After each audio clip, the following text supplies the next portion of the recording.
Salam kanal izləyiciləri, mən Günel müəllimə. Bugün sizlərlə yenə dim test toplusundan uşaqlar bir dənə sualın izahını vermək istəyirəm. Hansı ki, Bilməçullu tənliklər bölməsinə aiddir, rasional tənlikdir. Baxın, verilən tənlikdə deyir x plus 4-ün x-a nisbəti, x-in x plus 4-ə nisbəti 5-dən 5-də 1-də tənliyi həllidir. Yəni tənliyin kökünü tap. Bir şeyə diqqət etdinizsə əgər, x plus 4 bölü x plus x bölünsün x plus 4-də, bunlar tərs ədədlərdir. Və digər tərəfdə həmçinin 5 üstəgəl 5-də 1 kimi yazılar, bu da tərsdir.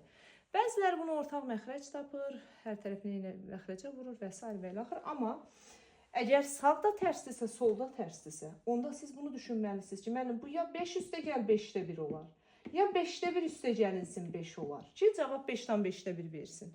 Ona görə deyirik, x plus 4 bölünsün, x ya 5 olar, x plus 4 bölünsün x və ya 5-də 1 olar.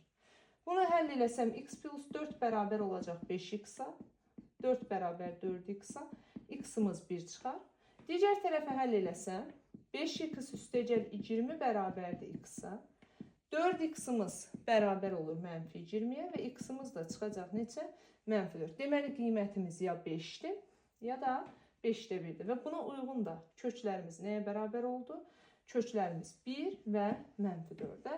İzlədiyiniz üçün sağ olun və son olaraq bir məlumat vermək istəyirəm ki, yenə də əziz 11-cilər, onlayn və həmçinin canlı şəkildə dərslərimiz davam edir. Dərslərə qoşulub imtahana qədər həm dim test toplusu üzrə, həm də sınaqlar, quizlərlə ümumi bölmələri təkrar etmək istəyən abituriyentlər dərslərimizə qoşulub sınaq dərsində iştirak edə bilərlər.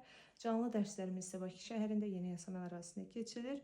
İstəyənlər müraciət üçün ekranda gördüyünüz WhatsApp nömrəsi əlaqə saxlaya bilər.